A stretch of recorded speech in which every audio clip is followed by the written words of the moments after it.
Hello friend, स्वागत है आपका अपने यूट्यूब चैनल नॉलेज ऑर्बिट में। फ्रेंड्स, आज हम लोग एक बहुत ही इंपॉर्टेंट टॉपिक है वैदिक काल, इससे संबंधित महत्वपूर्ण क्वेश्चन को इस वीडियो में हम डिस्कस करेंगे। फ्रेंड्स, इस टॉपिक से लगभग सभी प्रतियोगी परीक्षाओं जैसे UPSC, state PCS, SSC, police, railway, कोई भी प्रतियोगी परीक्षाओं हर बार इस टॉपिक से प्रश्न पूछे जाते हैं। और फ्रेंड्स, ये सारे क्वेश्चन एग्जाम के दृष्टिकोण से अति महत्वपूर्ण है, इसलिए इस वीडियो को पूरा देखें। वीडियो को स्टार्ट करने से पहले अगर आप चैनल पर पहली बार आए हैं तो चैनल को सब्सक्राइब जरूर कर लें, साथ में दिया हुआ बेल आइकन भी प्रेस कर लें, जिससे आने वाली वीडियो की नोटिफिकेशन आपको मिलती रहे। तो चलिए वीडियो को स्टार्ट करते हैं।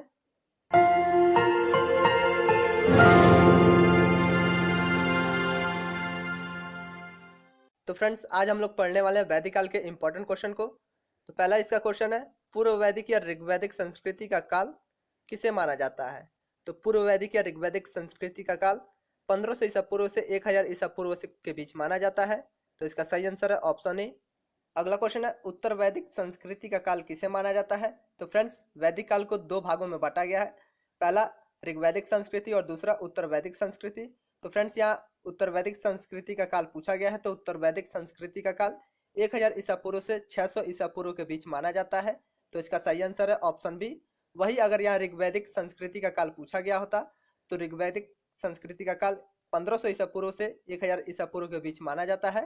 तो उस ऋग्वैदिक संस्कृति अगर दिया होता तो यहाँ हमारा ऑप्शन ये सही हो जाता। लेकिन क्वेश्चन में पूछा गया है उत्तर वैदिक संस्कृति का काल किसे माना जाता है? तो उत्तर वैदिक संस्कृति का काल 1000 ईसा पूर्व से 600 ईसा पूर्व के बीच माना जाता है। तो इसका सही आंसर हो जाएगा ऑप्शन बी। तो फ्रेंड्स, अगला क्वेश्चन है, आर्य शब्द का शाब्दिक अर्थ है। तो आर्य शब्द का शाब्दिक अर्थ श्रेष्ठ या कुलीन होता है। तो इसका सही आंसर है ऑप्शन बी। तो फ्रेंड्स, ऋग्वेद में आर्य शब्द का 36 बार उल्लेख हुआ है और वर्तमान में आर्य शब्द का अर्थ जाति, नस्ल या श्रेष्ठता का परिचायक नहीं माना जाता, बल्कि आर्यों को भारोपीय भाषा परिवार का सदस्य माना जाता है। अर्थात आर्य वह थे जो लगभग 1500 बीसी के पूर्व आज के पश्चिमी एशिया, पूर्वी यूरोप, मध्य एशिया, ईरान, भारत आदि क्षेत्रों में बसे हुए थे तथा लगभग एक जैसी भाषा बोलते थे। तो फ्रेंड्स, अगले क्वेश्चन की तरफ चलते हैं। अगला क्वेश्चन है, प्रारंभिक आर्यों के बारे में निम्न कथनों में से कौन सा सही नहीं है? तो हमें पता करना है कि प्रारंभिक आर्यों के बारे में इन कथनों में से कौन सा सही नहीं है। तो इन कथनों में से जो सही नहीं है वो है ऑप्शन डी। ऑप्शन डी कथन सही नहीं है। प्रारंभिक आर्यों के बारे में वे मुख्यतः नगरों में निवास करते थे, ये कथन सही नहीं है। अगला क्वेश्चन है, इनमें से किस फसल का ज्ञान वैदिक काल के लोगों को नहीं था? तो वैदिक काल के लोगों को जिन फसल का ज्ञान नहीं था वो है तंबाकू। इसका ऑप्शन डी सही हो जाएगा। बाकी जौ, गेहूं, चावल, इन सब का ज्ञान वैदिक काल के लोगों को था। अगला क्वेश्चन है, उत्तर वैदिक काल के वेद विरोधी और ब्राह्मण विरोधी धार्मिक अध्यापकों को किस नाम से जाना जाता था? तो उत्तर वैदिक काल के वेद विरोधी और ब्राह्मण विरोधी धार्मिक अध्यापकों को श्रमण नाम से जाना जाता था। तो इसका सही आंसर है ऑप्शन बी। अगला क्वेश्चन है, वैदिक गणित का महत्वपूर्ण अंग है। तो वैदिक गणित का महत्वपूर्ण अंग शुल्ब सूत्र है। तो इसका सही आंसर है ऑप्शन सी। अगला क्वेश्चन है, किस वेद में प्राचीन वैदिक युग की संस्कृति के बारे में सूचना दी गई है? तो ऋग्वेद में प्राचीन वैदिक युग की संस्कृति के बारे में सूचना दी गई है। तो इसका सही आंसर है ऑप्शन ए। अगला क्वेश्चन है, निम्नलिखित में से उत्तर वैदिक काल में लिखे गए ग्रंथों का सही क्रम कौन सा है? तो उत्तर वैदिक काल में लिखे गए ग्रंथों का सही क्रम वेद, ब्राह्मण, आरण्यक और उपनिषद है। तो इसका सही आंसर है ऑप्शन ए। अगला क्वेश्चन है, वेदों की संख्या कितनी है? तो वेदों की संख्या 4 है। तो इसका सही आंसर है ऑप्शन सी। और ये 4 वेद कौन कौन से हैं? तो पहला है ऋग्वेद, दूसरा है सामवेद, तीसरा है यजुर्वेद, चौथा है अथर्ववेद। अगला क्वेश्चन है, कौन से 3 वेद संयुक्त रूप से त्रय या वेद त्रय कहलाते हैं? तो जो 3 वेद जो है वो जो वेद त्रय कहलाते हैं वो ऋग्वेद, यजुर्वेद और सामवेद है। ऋग्वेद, यजुर्वेद और सामवेद को वेद त्रय कहा जाता है क्योंकि इसमें ईश्वर की चर्चा की गई है, इसीलिए ऋग्वेद, यजुर्वेद और सामवेद को वेद त्रय कहा जाता है। तो फ्रेंड्स, अगर अभी तक आपने वीडियो को लाइक नहीं किया तो वीडियो को लाइक कर लें और आपसे एक रिक्वेस्ट है कि चैनल को भी सब्सक्राइब कर लें। सब्सक्राइब करने के बाद साथ में दिया हुआ बेल आइकन भी प्रेस कर लें, जिससे आने वाली वीडियो की नोटिफिकेशन आपको मिलती रहे। तो चलिए अगले प्रश्न की तरफ चलते हैं। तो अगला प्रश्न है, भारत के राज्य चिन्ह में प्रयुक्त होने वाले सत्यमेव जयते किस उपनिषद से लिया गया है? तो सत्यमेव जयते जो उपनिषद से लिया गया है वो है मुंडक उपनिषद। तो इसका सही आंसर है ऑप्शन ए। तो भारत के राज्य चिन्ह में प्रयुक्त होने वाले शब्द सत्यमेव जयते मुंडक उपनिषद से लिया गया है। अगला क्वेश्चन है, ऋग्वैदिक आर्यों का मुख्य व्यवसाय क्या था? तो ऋग्वैदिक आर्यों का मुख्य व्यवसाय पशुपालन था। तो इसका सही आंसर है ऑप्शन बी, पशुपालन। अगला क्वेश्चन है, भारतीय संगीत का आदि ग्रंथ कहा जाता है? तो भारतीय संगीत का आदि ग्रंथ सामवेद को कहा जाता है। तो इसका सही आंसर है ऑप्शन डी, सामवेद। तो भारतीय संगीत का आदि ग्रंथ सामवेद को इसलिए कहा जाता है क्योंकि इसमें आलाप, गायन, वादन तथा वाद्य यंत्रों आदि की चर्चा मिलती है। सामवेद गायन से संबंधित रचना है। इसे यज्ञों के दौरान गीत गाने के उद्देश्य से संकलित किया गया था और भारतीय संगीत की उत्पत्ति सामवेद से मानी जाती है।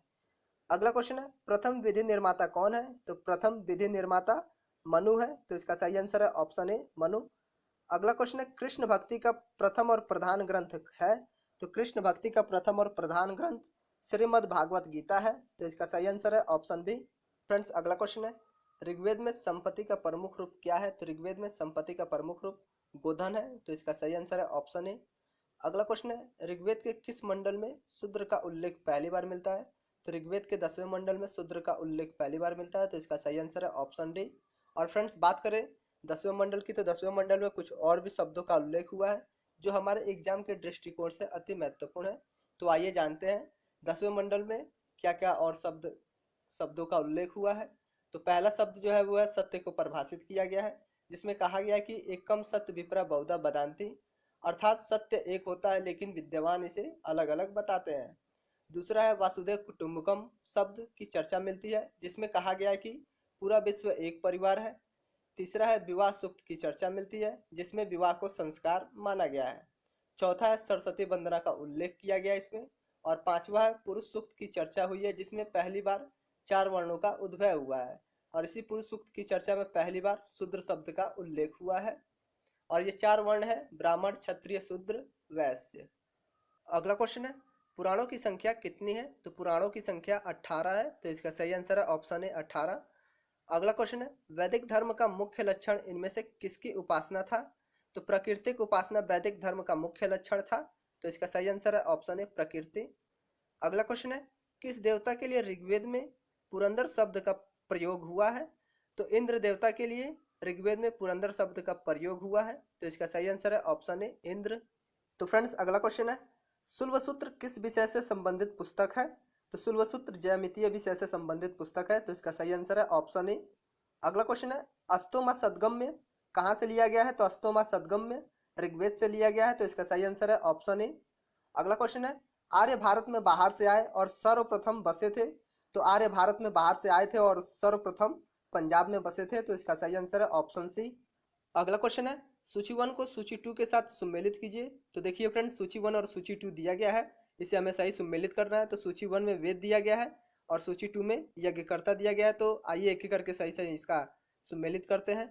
तो ऋग्वेद जो है वो ऋग्वेद का होता या होत्रु होगा, यजुर्वेद का अथर्वयु होगा, सामवेद का उगदाता होगा और अथर्ववेद का ब्रह्मा होगा। तो फ्रेंड्स देखिए, इसका एकदम सामने सामने मिलान है। तो इसका सही आंसर जो हो जाएगा वो ऑप्शन ए हो जाएगा।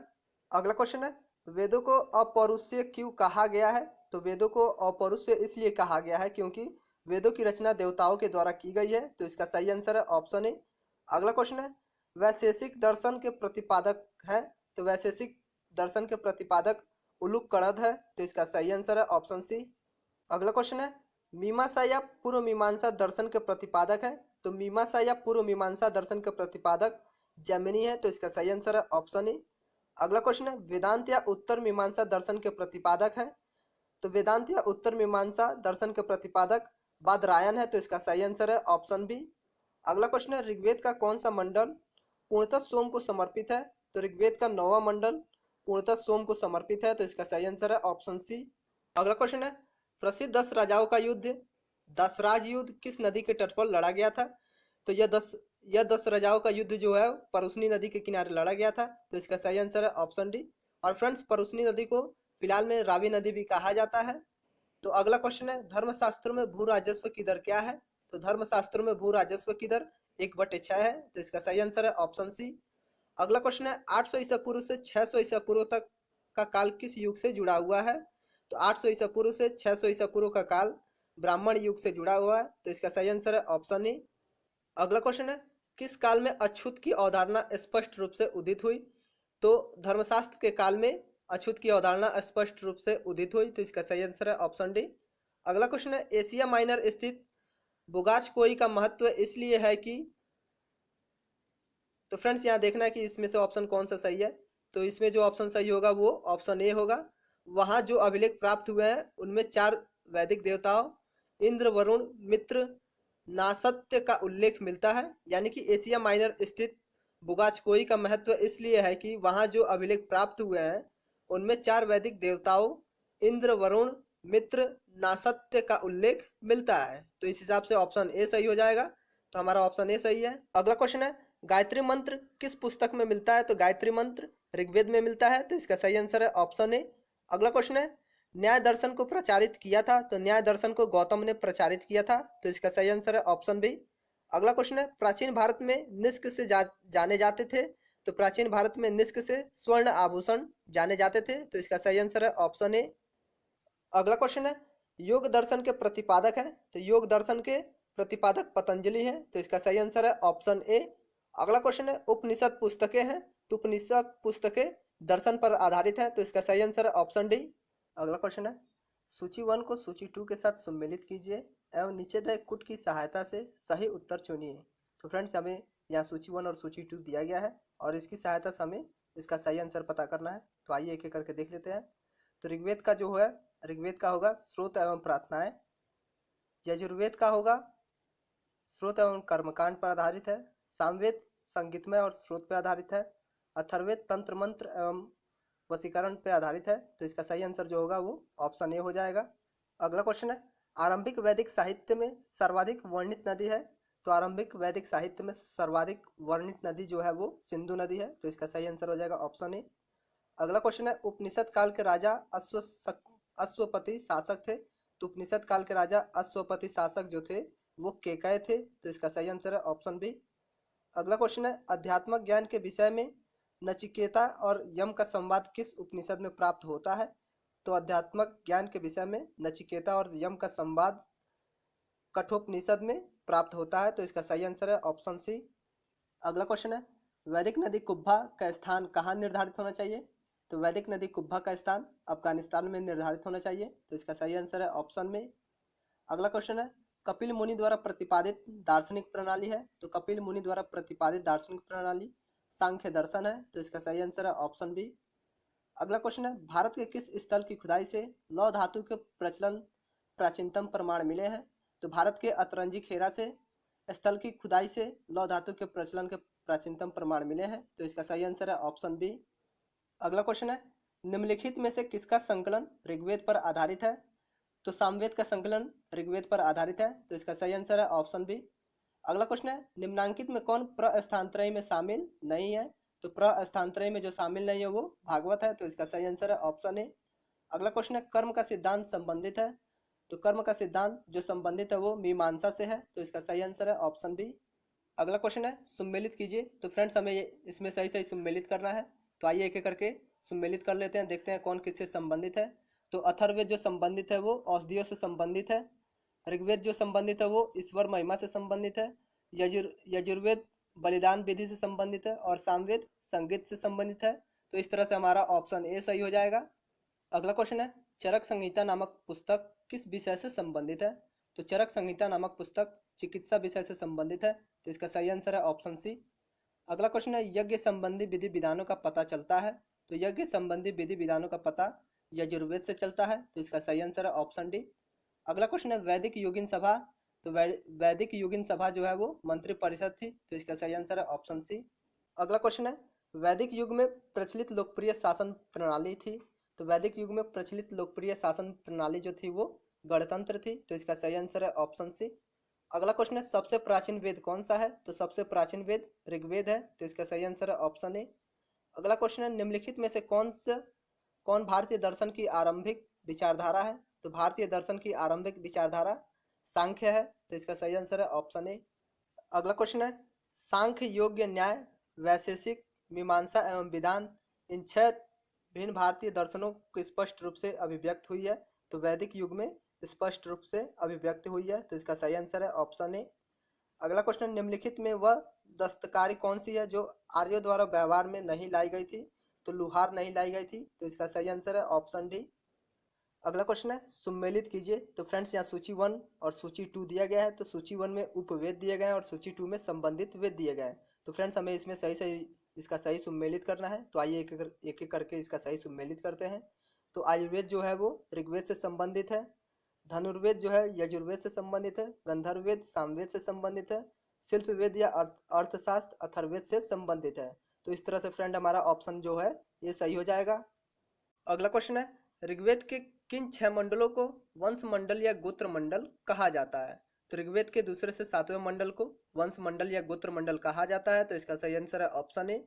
अगला क्वेश्चन है किस वेद में जादुई माया और वशीकरण का वर्णन है। तो अथर्ववेद में जादुई माया और वशीकरण का वर्णन है। तो इसका सही आंसर है ऑप्शन डी। अगला क्वेश्चन है आर्य शब्द इंगित करता है। तो आर्य शब्द श्रेष्ठ वंश को इंगित करता है। तो इसका सही आंसर है ऑप्शन डी। अगला क्वेश्चन है ऋग्वेद में कुल कितने मंडल हैं। तो ऋग्वेद में कुल 10 मंडल हैं। तो इसका सही आंसर है ऑप्शन डी। तो आइए फ्रेंड्स ऋग्वेद के इन 10 मंडलों की एक एक करके व्याख्या कर लेते हैं।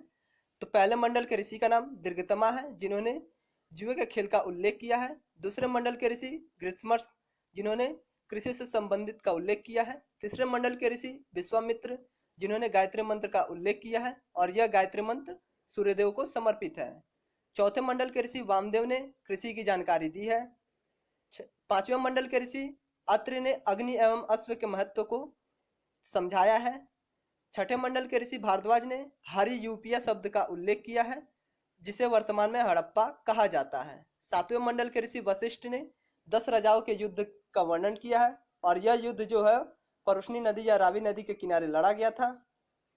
और अगला जो है 8वें मंडल के ऋषि कण्व, इन्होंने अन्नार्य की चर्चा की है। 9वें मंडल के ऋषि पौमान अंगिरा है, जो जिन्होंने हिमालय पर्वत की चर्चा की है। 10वें मंडल के ऋषि महासुक्तिय हैं, जिन्होंने एकेश्वरवाद एवं बहुदेववाद का उल्लेख किया है। तो फ्रेंड्स इस तरह से ये 10 मंडल पूरे हो गए हैं। तो अगला क्वेश्चन है आर्य भारत में संभवतः आए थे। तो आर्य भारत में संभवतः मध्य एशिया से आए थे। तो इसका सही आंसर है ऑप्शन बी। अगला क्वेश्चन है कौन सा वेद अंशतः गद्य रूप में भी रचित है। तो अंशतः गद्य रूप में रचित वेद यजुर्वेद है। तो इसका सही आंसर है ऑप्शन बी। अगला क्वेश्चन है सभा और समिति प्रजाति की 2 पुत्रियां थीं का उल्लेख किस वेद में मिलता है। तो इसका उल्लेख अथर्ववेद में मिलता है। तो अथर्ववेद में मिलता है। तो इसका सही आंसर ऑप्शन डी है। अगला क्वेश्चन है ऋग्वैदिक युग की प्राचीनतम संस्था कौन सी थी। तो ऋग्वैदिक युग की प्राचीनतम संस्था विद्वत थी। तो इसका सही आंसर है ऑप्शन सी। तो फ्रेंड्स आइए जानते हैं विद्वत क्या है। तो विद्वत एक राजनीतिक परिषद है, लेकिन इसके स्पष्ट स्वरूप का पता नहीं चलता है। कुछ विद्वानों के अनुसार विद्वत एक सैनिक परिषद है और ऋग्वेद में विद्वत का उल्लेख 122 बार मिलता है। अगला क्वेश्चन है ब्राह्मण ग्रंथों में सर्वाधिक प्राचीन कौन है। तो ब्राह्मण ग्रंथों में सर्वाधिक प्राचीन शतपथ ब्राह्मण है। तो इसका सही आंसर है ऑप्शन बी। अगला क्वेश्चन है गोत्र व्यवस्था प्रचलन में कब आई। तो गोत्र व्यवस्था उत्तर वैदिक काल में प्रचलन में आई। तो इसका सही आंसर है ऑप्शन बी। अगला क्वेश्चन है अनुलोम विवाह का अर्थ है। तो अनुलोम विवाह का अर्थ उच्च वर्ण पुरुष का निम्न वर्ण नारी के साथ विवाह होना है। तो इसका सही आंसर है ऑप्शन ए। अगला क्वेश्चन है प्रतिलोम विवाह तब माना जाता है जब उच्च वर्ण की नारी निम्न वर्ण के पुरुष के साथ विवाह कर लेती थी, तब उसे प्रतिलोम विवाह माना जाता था। तो इसका सही आंसर है ऑप्शन बी। अगला क्वेश्चन है वैदिक युग में यौ कहा जाता था।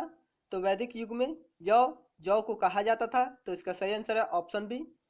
अगला क्वेश्चन है ब्रीही शब्द किसके लिए प्रयुक्त हुआ है। तो ब्रीही शब्द चावल के लिए प्रयुक्त हुआ है। तो इसका सही आंसर है ऑप्शन ए। अगला क्वेश्चन है अथर्व का अर्थ है। तो अथर्व का अर्थ पवित्र जादू है। तो इसका सही आंसर है ऑप्शन ए। अगला क्वेश्चन है सुमेलित कीजिए। तो आइए फ्रेंड्स एक एक करके इसको इसका सही मिलान करते हैं। तो शिक्षा का जो सही होगा वो ध्वनि शास्त्र होगा, कल्पसूत्र का कर्मकांड, निरुक्त का शब्द व्युत्पत्ति शास्त्र या भाषा शास्त्र, छंद का होगा छंद शास्त्र। तो इस हिसाब से हमारा जो ऑप्शन होगा वो ये सही होगा, क्योंकि यहाँ इसके एकदम फेस टू फेस इसका मिलान है। अगला क्वेश्चन है प्राचीनतम व्याकरण अष्टाध्यायी के रचनाकार हैं। तो अष्टाध्यायी के रचनाकार पाणिनि है। तो इसका सही आंसर है ऑप्शन डी। अगला क्वेश्चन है निम्न में से कौन सी स्मृति प्राचीनतम है। तो प्राचीनतम स्मृति जो है वो मनु स्मृति है। तो इसका सही आंसर है ऑप्शन ए। अगला क्वेश्चन है आदि काव्य की संज्ञा किसे दी जाती है। तो आदि काव्य की संज्ञा रामायण को दी जाती है। तो इसका सही आंसर है ऑप्शन ए रामायण। अगला क्वेश्चन है प्राचीनतम पुराण है। तो प्राचीनतम पुराण मत्स्य पुराण है, तो इसका सही आंसर है ऑप्शन ए। अगला क्वेश्चन है, ऋग्वेद में सबसे पवित्र नदी किसे माना जाता है? तो ऋग्वेद में सबसे पवित्र नदी सरस्वती को माना जाता है, तो इसका सही आंसर है ऑप्शन बी। अगला क्वेश्चन है, वैदिक समाज की आधारभूत इकाई थी? तो वैदिक समाज की आधारभूत इकाई कुल या कुटुंब थी, तो इसका सही आंसर है ऑप्शन ए। अगला क्वेश्चन है, ऋग्वैदिक काल के उस सबसे प्रधान देवता की पहचान करें जिसकी स्तुति में 250 सूक्तों की रचना की गई थी। तो ऋग्वैदिक काल के इंद्र देवता की स्तुति में 250 सूक्तों की रचना की गई थी और इंद्रदेव ऋग्वैदिक काल के प्रधान देवता थे, तो इसका सही आंसर है ऑप्शन ए। अगला क्वेश्चन है, किस वेद में सभा को नरिष्ठ अर्थात सामूहिक वाद विवाद या अनुल्लंघनीय कहा गया है? तो अथर्ववेद को नरिष्ठ अर्थात सामूहिक वाद विवाद या अनुल्लंघनीय कहा गया है, तो इसका सही आंसर है ऑप्शन डी। अगला क्वेश्चन है, किस रचना में नारी को सुरा और पाशा के साथ 3 प्रमुख बुराइयों में शामिल किया गया है? तो मैत्रायणी संहिता को शामिल किया गया है, तो इसका सही आंसर है ऑप्शन ए। अगला क्वेश्चन है, उत्तर वैदिक काल में किस देवता को सर्वोच्च स्थान प्राप्त है? तो उत्तर वैदिक काल में प्रजापति देवता को सर्वोच्च उच्च स्थान प्राप्त है, तो इसका सही आंसर है ऑप्शन ए। अगला क्वेश्चन है, सुम्मेलित कीजिए। तो आइए फ्रेंड्स एक एक करके इसको सही सुम्मेलित कर लेते हैं। तो राजसूय यज्ञ जो है वो राजा के सिंहासनों से संबंधित यज्ञ है। अश्वमेध जो है राजनीतिक शक्ति बढ़ाने हेतु किया जाने वाला यज्ञ है। वाजपेयी यज्ञ शौर्य प्रदर्शन व प्रजा के मनोरंजन था किया जाने वाला यज्ञ है। अष्टिनोम यज्ञ देवताओं को प्रसन्न करने हेतु अग्नि को पशु बलि दिया जाने वाला एवं सोम रस का पान किया जाने वाला यज्ञ है। तो इस तरह से हमारा सही ऑप्शन जो होगा वो ये हो जाएगा। अगला क्वेश्चन है, सूची 1 को सूची 2 के साथ सम्मिलित कीजिए। तो फ्रेंड्स यहाँ सूची 1 और सूची 2 दिया गया है। सूची 1 में ऋग्वैदिक में उल्लेखित नाम दिया गया है और सूची 2 में आधुनिक नाम दिया गया है। तो फ्रेंड्स हमें बताना है कि ऋग्वैदिक काल के जो नदी है उसको आधुनिक किस नाम से जाना जाता है। तो आइए एक एक करके देख लेते हैं। तो ऋग्वैदिक काल के परुष्णी नदी को आधुनिक नाम में इसे रावी नदी के नाम से जाना जाता है। सतुद्री नदी को सतलज नदी के नाम से जाना जाता है। अस्किनी नदी को चिन्नाब नदी से नाम से जाना जाता है। विपाशा नदी को ब्यास नदी के नाम से जाना जाता है। तो इस तरह से इसका सही आंसर है ऑप्शन ए। अगला क्वेश्चन है, संस्कारों की कुल संख्या कितनी है? तो संस्कारों की कुल संख्या 16 है, तो इसका सही आंसर है ऑप्शन सी। अगला क्वेश्चन है, सुम्मेलित कीजिए। तो फ्रेंड्स इसमें भी हमें सही सुम्मेलित करना है। तो आइए फ्रेंड्स सही सुम्मेलित करते हैं, देखते हैं कौन किससे संबंधित है। तो ब्रह्म विवाह जो संबंधित है वो समान वर्ण या जाति का विवाह से है, तो इसका सही मिलान ये हो जाएगा। दैव विवाह जो है पुरोहित का पारिश्रमिक में मिले कन्या के साथ विवाह करना है। अर्श विवाह जो है वो कन्या मूल्य के रूप में एक जोड़ी गाय व बैल चुकाकर किया गया विवाह है। और प्रजापत्य विवाह बिना दहेज का किया गया विवाह है। तो इस तरह से इसका सही आंसर है ऑप्शन ए। अगला क्वेश्चन है, सुम्मेलित कीजिए। तो फ्रेंड्स इस क्वेश्चन में भी हमें सही सुम्मेलित करना है। तो आइए देखते हैं कौन किससे संबंधित है। तो गंधर्व विवाह प्रेम विवाह से संबंधित है। आसुर विवाह कन्या को खरीद कर किया गया विवाह से संबंधित है। राक्षस विवाह पराजित राजा की कन्या या अपहरण की गई कन्या के साथ विवाह से संबंधित है। और पिशाच विवाह सोई हुई अवस्था में कन्या को गुमराह कर या मानसिक रूप से अस्वस्थ कन्या को गुमराह कर उसके साथ किया गया विवाह से संबंधित है। तो इस तरह से इसका सही आंसर है ऑप्शन ए।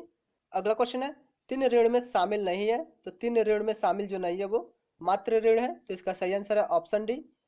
अगला क्वेश्चन है, ऋग्वैदिक काल से संबंधित मृदभान संस्कृति है। तो ऋग्वैदिक काल से संबंधित मृदभान संस्कृति गेरुवणी मृदभान संस्कृति है, तो इसका सही आंसर है ऑप्शन ए। तो फ्रेंड्स यहाँ मृदभान का मतलब मिट्टी का बर्तन से है। तो अगला क्वेश्चन है, उत्तर वैदिक काल से संबंधित मृदभान संस्कृति है। उत्तर वैदिक काल से संबंधित मृदभान संस्कृति चित्रित धूसर मृदभान संस्कृति है, तो इसका सही आंसर है ऑप्शन बी। अगला क्वेश्चन है, हरियाणा प्रांत में चित्रित धूसर मृदभान स्थल किस स्थान पर हाल ही में किए गए उत्खननों प्रकाश में आया है? तो भगवानपुर में यह पाया गया है, तो इसका सही आंसर है ऑप्शन बी। अगला क्वेश्चन है, प्राचीनतम विवाह संस्कार का वर्णन करने वाला विवाह सूक्त किसमें पाया जाता है?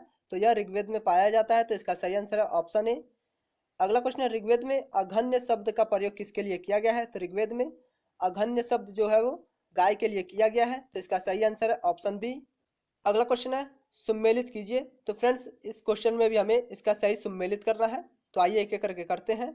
तो संग्रहित का होगा कोषा अध्यक्ष, भागदूत का होगा कर या संग्रहकर्ता, छत्ता या छत्री का होगा प्रतिहारी या राजप्रसाद का सक्षक, अच्छवाप का होगा पासे के खेल में राजा का सहायक। तो इस तरह से इसका सही आंसर ऑप्शन ए हो जाएगा। अगला क्वेश्चन है ऋत यानी प्राकृतिक संतुलन स्थापित करने के कारण किस वैदिक देवता को ऋतस्य गोप कहा गया है? तो ऋतस्य गोप वरुण देवता को कहा गया है, तो इसका सही आंसर है ऑप्शन बी। अगला क्वेश्चन है निम्नलिखित में से कौन मूलतः जल या समुद्र का देवता था? तो जल या समुद्र का देवता वरुण है, तो इसका सही आंसर है ऑप्शन सी। अगला क्वेश्चन है तीन क्रमों में तीनों लोग को माप लेने के कारण किसे उपक्रम कहा गया है? तो विष्णु देवता को उपक्रम कहा गया है, तो इसका सही आंसर है ऑप्शन डी। अगला क्वेश्चन है सुम्मेलित कीजिए। तो फ्रेंड्स यहाँ भी सुम्मेलित किया गया है, तो इसके हमें सही सुम्मेलित करना है। तो पूषण को हम लोग विवाह का देवता कहते हैं, रुद्र को पशुओं का देवता कहते हैं, घौस या घौ को जगत के देवता कहते हैं, अदिति को देवों की महान माता कहते हैं। तो इस तरह से इसका सही आंसर ऑप्शन ए हो जाएगा। अगला क्वेश्चन है मनु स्मृति मुख्यतः संबंधित है? तो मनु स्मृति समाज व्यवस्था से संबंधित है, तो इसका सही आंसर है ऑप्शन ए। अगला क्वेश्चन है गायत्री मंत्र की रचना किसने की थी? तो गायत्री मंत्र की रचना विश्वामित्र ने की थी, तो इसका सही आंसर है ऑप्शन बी। अगला क्वेश्चन है अवेस्ता और ऋग्वेद में समानता है? तो अवेस्ता किस क्षेत्र से संबंधित है? तो अवेस्ता ईरान क्षेत्र से संबंधित है, तो इसका सही आंसर है ऑप्शन बी। अगला क्वेश्चन है निम्नलिखित में से कौन सी एक ऋग्वैदिक आर्यों की लाक्षणिक विशेषता नहीं है? तो इसका सही आंसर ऑप्शन बी हो जाएगा, वे लोहे के उपयोग से परिचित थे। अगला क्वेश्चन है ऋग्वेद में निम्नांकित किन नदियों का उल्लेख अफगानिस्तान के साथ आर्यों के संबंध का सूचक है? तो वो जो नदी है वो कुब्भा या क्रमु है, तो इसका सही आंसर है ऑप्शन सी। अगला क्वेश्चन है धर्म तथा रीत भारत की प्राचीन वैदिक संस्कृति से एक केंद्र विचार को चित्रित करते हैं। इस संदर्भ में निम्नलिखित कथनों पर विचार कीजिए। तो फ्रेंड्स आइए इन कथनों को एक एक करके पढ़ते हैं, उसके बाद इसका सही आंसर पता करते हैं। तो पहला कथन है धर्म व्यक्ति के दायित्व एवं स्वयं तथा दूसरों के प्रति व्यक्तिगत कर्तव्यों की संकल्पना था। दूसरा रीत मूलभूत नैतिक विधान था जो सृष्टि और उसमें अंतर्निहित सारे तत्वों के क्रियाकलापों को संचालित करता था। तो इस तरह से फ्रेंड ये जो दोनों कथन दिया गया है ये दोनों कथन सही है, तो इस तरह से इसका ऑप्शन सी हो जाएगा। ए और दो दोनों सही हैं। अगला क्वेश्चन है आर्यों के आर्कटिक होम सिद्धांत का पक्ष किसने लिया था?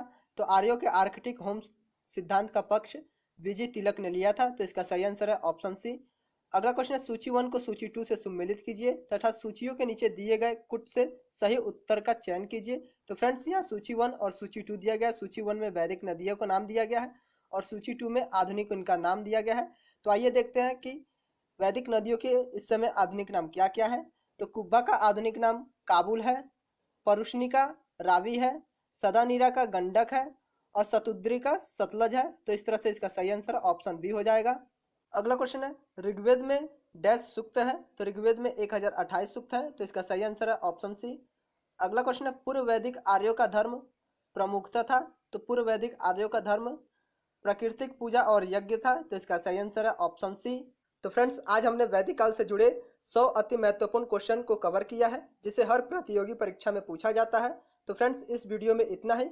अगर आपको यह वीडियो अच्छा लगा हो तो वीडियो को लाइक तथा शेयर जरूर कर दें और वीडियो से रिलेटेड कोई भी क्वेरी हो या डाउट हो तो कमेंट करके जरूर बताएं। और हाँ फ्रेंड्स अगर अभी तक आपने चैनल को सब्सक्राइब नहीं किया तो चैनल को भी सब्सक्राइब करके बेल आइकन भी प्रेस कर लें जिससे आने वाली वीडियो की नोटिफिकेशन आपको मिलती रहे। तो चलिए मिलते हैं नेक्स्ट वीडियो में, तब तक बने रहें हमारे साथ नॉलेज ऑर्बिट के साथ। Thanks for watching.